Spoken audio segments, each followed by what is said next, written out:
This morning, you guys, your girl was minding her own damn business. I was just sipping on my hazelnut ice McCafe.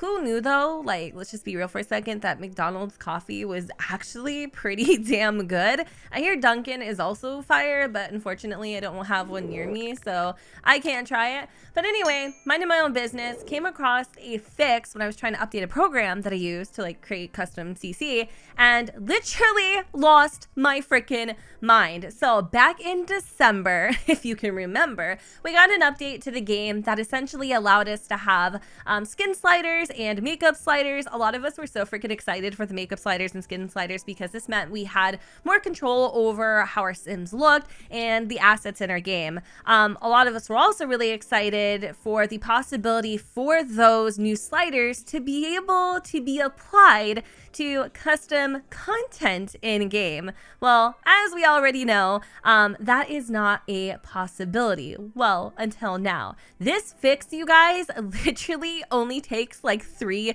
clicks in a program to make all your dreams come true. Right now, all you can do is control the hue.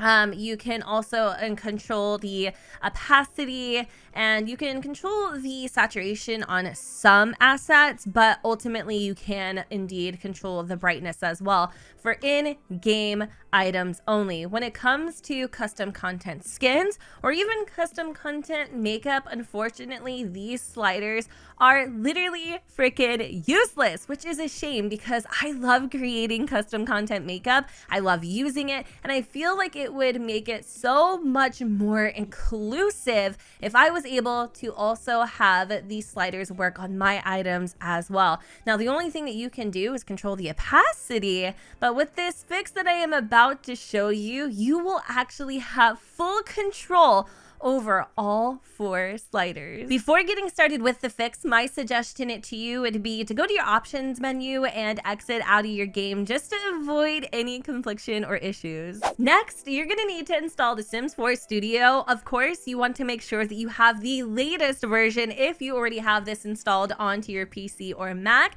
This particular program has so many wonderful uses, from creating your own custom content to even managing it. You can actually do so many things with it. I almost consider it a must-have. Now, for this particular video, we're actually going to dive straight on into content management. You're going to hit batch fixes, then you're going to click cast. Now, down at the very bottom, you're going to notice that there are 2 different options. You can update your skin tones, and you can also update your makeup. For the simple fact that I don't actually have any custom skins in game, I think I use like a default. Updating skin tones would literally have no effect to me, but of course, if you guys want to go ahead and give it a try, do so at your own regard because I have not tried it personally. But when it comes to updating your makeup, your CC makeup, all you need to do is select the last option. Now it is going to ask you what makeup you would like to update. For me personally, I want everything in my mods folder updated, from CC that came with the slice of life down to the CC that I've created, or even CC that I've personally downloaded. So I'm just going to go ahead and select my documents, electronic arts, the Sims 4 mods folder, and then we are going to go ahead and select run. Once finished, you will be hit with the results. It basically tells you everything that it fixed, and then it also shows you the items that didn't need to be fixed. Once this is done, you can go ahead and relaunch your game. Now all of your custom makeup should be compatible with the sliders. Let's go ahead and play around with the fix using some of my custom content that I created. If you guys are interested in any of my custom content, I'll go ahead and provide a link along with the Sims 4 Studio in the description so that you guys can check it out. Okay, so let's go and kind of play around with my Ocean/Urban lip kit. We're gonna just use this bubblegum pink color. We're gonna play around with the hue, and as you guys can see, it looks pretty damn good. I really love like this. Hold on, there was like a really pretty purple. Yeah, we're gonna play with this purple. I want to like lower the opacity. I feel like sometimes my lippies look better with like a 70% opacity. It kind of gives them more of like a satin lip kind of look to them. We can play with the saturation a little bit so that you can make it darker or maybe even more pastel. There's the ability to also control the brightness, which is going to be great with other skin tones. I do notice there is some pixelation, just kind of depending on what swatch you pick. But overall, like honestly, this is amazing. This is incredible. Let's try out the jelly tints too, because I'm kind of wondering what this is going to look like with something that's a little more sheer. So it definitely works here too, anywhere that there's color, and we can lower the opacity, but because of some of the transparency layers on my lipsticks, you will notice some pixelation. That's just the way that it is. Saturation also can come in handy. As you guys can see, you can literally customize your makeup to be anything your heart desires, and then brightness too definitely helps control kind of like how opaque it is. Moving on to the honey gloss, I just want to see what this looks like as well. I feel like whatever item you use that has like the most pigment, you're obviously going to get the best color payoff. So that's just something to kind of keep note there. And then we can play with the opacity. Doesn't look that great. Saturation doesn't work on these for whatever reason, which I kind of find odd. But oh my god, brightness does. So at least that that's a factor there. Now I am kind of curious to know what my eyeliners would look like, because I literally, I'm not even kidding, like I don't have any like color on these bad boys, but this is my waterline liner. We're gonna control the hue. What? Okay, so now I can actually have, oh my god, get out of here.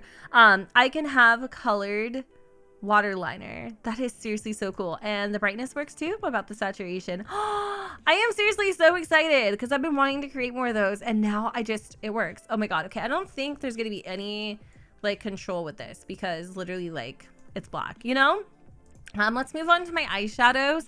Now, I do believe I have a couple layers, so this is probably not going to look that good. Yeah, so when you control the hue of my eyeshadows, because I do actually have a transition color up top, you're going to change not only the lid color, but also the transition color. So I wouldn't necessarily recommend doing so, yeah, at all with my, with my eyeshadows, personally, until I create something that is slider compatible. I do actually have a more sheer eyeshadow that might actually work with these. So if you guys want to try that out, I do believe this came with the collab with UrbanSims. And then we can control like the saturation here. So these are compatible with the sliders. It's just my smoked eyeshadow. Yeah, those are not, in my personal opinion, compatible unless you don't necessarily like mind the look of that. I mean, it doesn't look bad, but just throwing that out there. So last thing to check, I guess, would be my blushes, or just custom content blushes in general. So we have these ones here. We got the darkest swatch. I am gonna go and play around with the hue, so I can control the hue, which is helpful. You never know, somebody might want to look like a sugar plum. It's totally cool. The opacity is something that's always kind of worked, but let's play around with the saturation. Ooh, I love that. And then also like the brightness too. So there you go, guys. I have found a fix for you to enable the slider compatibility with your custom CC. Anyways, you guys, I'm gonna go ahead and wrap up this video here. If you are interested in any of my custom content makeup, this batch fix, or anything that I've mentioned here in this video, be sure to check out the description where I will go ahead and provide all of the necessary links. I hope you guys enjoyed this video, and if you did, you know what to do, but don't forget to go ahead and comment, rate, and subscribe. Let me know what you guys think in the comments down below, where the sun does not shine, and I will see you all next time. Bye, guys.